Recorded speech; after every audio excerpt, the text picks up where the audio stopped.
menor de 18 anos e maior de 70. Pronto, fechei o rol de pessoas às quais não se aplica a pena de morte. Não fechou. São 3 categorias. 3. O item 5 do artigo 4º protege quem, no momento do delito, era menor de 18 anos, quem era maior de 70 anos e a mulher em estado de gravidez. A terceira some da memória. E some justamente porque as duas idades formam um par fácil de decorar. A gravidez quebra o desenho, fica fora da dupla e vira a hipótese perfeita para a Sebrasp esconder numa assertiva. Se você guardar só as pontas etárias, a questão parece completa e continua errada. Uhum. Esse pequeno apagamento abre a porta para o tema inteiro: nome do tratado, posição dele no direito brasileiro, direitos protegidos, garantias processuais e limites da suspensão em emergências. A lógica da prova é sempre parecida: trocar uma palavra que parece acessória e ver se você reconhece a estrutura. Então, começa pelo nome. O nome formal é Convenção Americana sobre Direitos Humanos. Ela foi celebrada em San José, Costa Rica, em 22 de novembro de 1969 e ficou conhecida como Pacto de San José da Costa Rica. O Brasil promulgou a convenção pelo Decreto 678, de 6 de novembro de 1992. A convenção foi celebrada. Isso. E o apelido? O pacto foi celebrado. Convenção é substantivo feminino. Pacto é masculino. São duas formas de mencionar o mesmo instrumento, mas o gênero acompanha a palavra que você escolheu, não a cidade nem o assunto. Pacto é masculino. Aham. A troca também ajuda a organizar a escuta. Quando eu disser convenção, pense no nome formal que aparece no decreto. Quando eu disser Pacto de San José, pense no apelido consagrado. A banca pode alternar os dois na mesma questão sem estar falando de documentos diferentes. E onde ele fica na hierarquia? Porque assinar um tratado de direitos humanos cria obrigações reais, mas não responde sozinho se ele vale como lei, se está acima dela ou se ocupa o mesmo nível da Constituição. É aí que uma palavra técnica precisa organizar o mapa. No Brasil, o Pacto de San José tem status supralegal. Fica acima das leis ordinárias e abaixo da Constituição, conforme o entendimento consolidado pelo Supremo Tribunal Federal. Não é Constituição. E o rito? O rito do parágrafo 3º do artigo 5º da Constituição exige aprovação em cada casa do Congresso, em 2 turnos, por 3/5 dos votos, para o Tratado de Direitos Humanos equivaler à emenda constitucional. Resultado? Como o pacto foi incorporado antes da emenda constitucional 45 de 2004 e não passou por esse rito, sua posição é supralegal, não constitucional, Acima da lei? abaixo da Constituição. Então, a palavra resolve um conflito sem transformar o tratado na própria Constituição. Ele pode afastar uma lei incompatível porque está acima dela, mas continua sujeito ao texto constitucional porque ocupa um degrau inferior. Supralegal descreve exatamente esse intervalo jurídico. Mapa de direitos? O catálogo detalhado da Convenção se concentra em direitos civis e políticos, personalidade jurídica, vida, integridade, liberdade pessoal, garantias judiciais, honra, liberdade de consciência, expressão, reunião, associação, família, nome, nacionalidade, propriedade, circulação, direitos políticos e igualdade perante a lei. Só civis e políticos? Há uma nuance. O artigo 26 prevê o desenvolvimento progressivo de direitos econômicos, sociais e culturais. Já o Protocolo de San Salvador é um instrumento adicional que desenvolve esse campo de forma específica. Aham. Tropeça dos dois lados. Não trate a Convenção como um catálogo detalhado de direitos sociais, porque esse desenvolvimento ganhou protocolo próprio. Mas também não apague o compromisso de realização progressiva que está no texto convencional. Em prova, preste atenção ao alcance exato do enunciado. Hum. Para estudar sem transformar o áudio numa leitura de índice, vale montar conjuntos. Um reúne vida, integridade e liberdade. Outro reúne processo justo e proteção judicial. Um terceiro agrupa expressão, associação, família, nome e participação política. A banca cobra se o direito existe ali, não uma recitação mecânica de números. Volta à vida, porque ali a banca mistura regra geral, limites e exceções numa frase só. Quem chega apenas com a ideia de que o tratado protege a vida pode errar tanto uma permissão condicionada quanto uma proibição absoluta. Quero separar cada camada sem transformar tudo numa lista. Nos países que não aboliram a pena de morte, ela só pode alcançar os delitos mais graves, mediante sentença final de tribunal competente e com base em lei anterior ao delito. Aqui aparece outro atalho perigoso.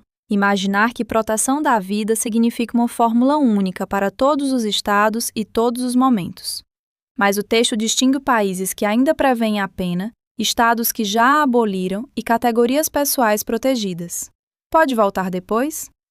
Não se pode restabelecer a pena de morte no estado que a tenha abolido, sem volta. E ela não pode ser aplicada a delitos políticos nem a delitos comuns conexos com delitos políticos. Nem por crime político. Correto. E o trio? Menor de 18 anos no momento do delito, maior de 70 anos no momento do delito e mulher em estado de gravidez. São 3 categorias. Aham. A regra não oferece uma categoria genérica de vulnerabilidade para o intérprete completar. Ela nomeia situações determinadas. Por isso, não adianta lembrar apenas a ideia de proteção. É preciso conservar o desenho literal, inclusive a terceira hipótese, que não combina com o par das idades. Momento do delito? A referência temporal acompanha as duas idades, menor de 18 ou maior de 70, no momento da perpetração do delito. Para a terceira categoria, o texto veda aplicar a pena à mulher em estado de gravidez. Uhum. Faça um teste mental sem inventar uma história paralela. 2 idades e uma condição. As idades olham para o momento do delito. A condição impede a aplicação à mulher grávida. Esse formato preserva a letra e evita que uma simplificação bem intencionada crie requisito que a convenção não escreveu. Agora custódia. O artigo 5º protege a integridade física, psíquica e moral e proíbe tortura, penas e tratamentos cruéis, desumanos ou degradantes. E quem está preso? Toda pessoa privada de liberdade deve ser tratada com respeito à dignidade inerente ao ser humano. Como regra, os processados ficam separados dos condenados e recebem tratamento adequado à condição de pessoas não condenadas. Regra, não gentileza. Os menores que puderem ser processados devem ficar separados dos adultos e ser conduzidos, com a maior rapidez possível, a tribunal especializado. Na prática policial, essa parte impede que a palavra custódia vire um espaço sem regra. É melhor dizer assim: a restrição da liberdade não apaga a condição humana, nem antecipa a condição de condenado. O Estado continua responsável pela forma como guarda, separa e apresenta cada pessoa. Exatamente. Isso conversa com a Blitz? Conversa porque a obrigação convencional alcança o Estado em ação. A abordagem, a condução e a custódia não são zonas fora do direito. São momentos em que integridade, liberdade e controle judicial precisam aparecer de maneira concreta, sem que a cena invente uma regra além do tratado. Quais são as garantias mínimas? O artigo 8º garante ser ouvido, dentro de prazo razoável, por juiz ou tribunal competente, independente e imparcial. No processo penal, também assegura a presunção de inocência, comunicação prévia e detalhada da acusação e tempo e meios adequados para a defesa. E a defesa? O acusado pode defender-se pessoalmente ou escolher defensor e comunicar-se com ele de forma livre e reservada. Se não se defender nem nomear defensor no prazo legal, tem direito irrenunciável a defensor proporcionado pelo Estado, remunerado ou não, conforme a legislação interna. Sem ser forçado. Também existe o direito de não depor contra si e de não se declarar culpado. A confissão só é válida se não houver coação. Aham. Essas garantias não são favores distribuídos conforme a simpatia pelo acusado. Elas organizam o modo legítimo de apurar responsabilidade. Se o procedimento ignora defesa, imparcialidade ou liberdade de declaração, o problema não é apenas de etiqueta.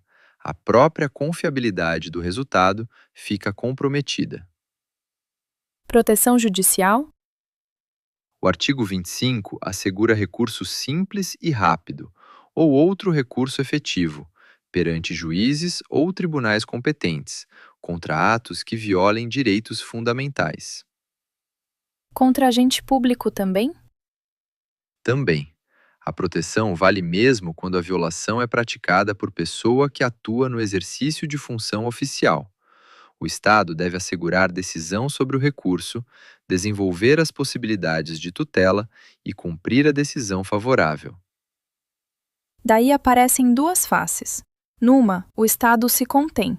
Não prende arbitrariamente, não tortura, não força a confissão. Na outra, ele se movimenta, cria proteção efetiva, apura violações e faz a decisão funcionar. A omissão pode importar tanto quanto uma ação direta. É o dever de respeitar e garantir. E por omissão? Pode existir, conforme o dever de garantia e a análise concreta do caso. Liberdade pessoal? O artigo 7º protege a liberdade e a segurança pessoais.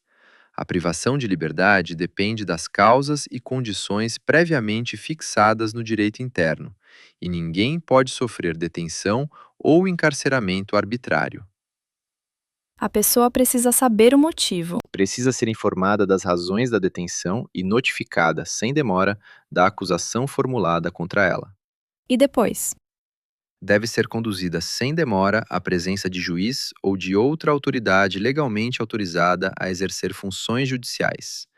Tem direito a julgamento em prazo razoável ou a ser posta em liberdade, sem prejuízo do processo. Isso transforma a liberdade em algo controlável, não numa concessão do agente que realizou a detenção. A legalidade precisa ser explicada à pessoa e submetida rapidamente a controle.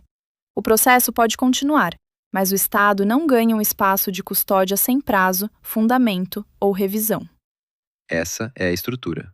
E prisão por dívida?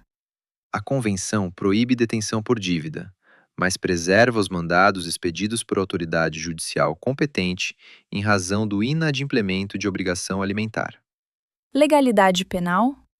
O artigo 9º proíbe condenação por conduta que não era delituosa quando praticada e impede pena mais grave do que a aplicável naquele momento. Se lei posterior estabelecer pena mais leve, a pessoa deve ser beneficiada. Aí a direção do tempo decide a questão. A lei posterior mais pesada não volta para piorar a situação. A mais favorável beneficia a pessoa. Parece um detalhe de cronologia, mas é o ponto em que a banca costuma trocar irretroatividade por proibição absoluta de qualquer efeito posterior. E muda o gabarito. Erro judiciário? O artigo 10º assegura indenização, conforme a lei, a quem tenha sido condenado por sentença passada em julgado em razão de erro judiciário. E a vida privada? A Convenção também protege honra e dignidade e veda ingerências arbitrárias ou abusivas na vida privada, na família, no domicílio e na correspondência, além de ofensas ilegais à honra ou à reputação. O catálogo segue. Segue com consciência e religião, pensamento e expressão, direito de resposta, reunião, associação, proteção da família, nome, direitos da criança, nacionalidade, propriedade, circulação, participação política e igualdade perante a lei. Uhum. O mapa material e o mapa processual se completam. Não basta declarar vida, integridade, liberdade e honra. É preciso assegurar defesa, controle da prisão e recurso efetivo. Por outro lado, o processo não existe no vazio. Ele serve para proteger pessoas e direitos concretos previstos pela Convenção. E numa emergência? O artigo 27 permite suspensão temporária de certas obrigações em guerra, perigo público ou outra emergência que ameaça a independência ou a segurança do Estado, pelo tempo e na medida estritamente exigidos, sem discriminação proibida. Tudo pode suspender? Não. No parágrafo 2º, vida, integridade pessoal e proibição da escravidão, esta prevista no artigo 6º, integram um núcleo inderrogável, junto de outros direitos expressamente listados e das garantias judiciais indispensáveis à proteção deles. Núcleo duro.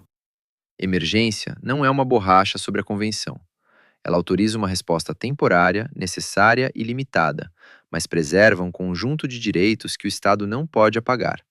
É por isso que uma assertiva pode começar descrevendo uma crise verdadeira e terminar com uma suspensão juridicamente impossível.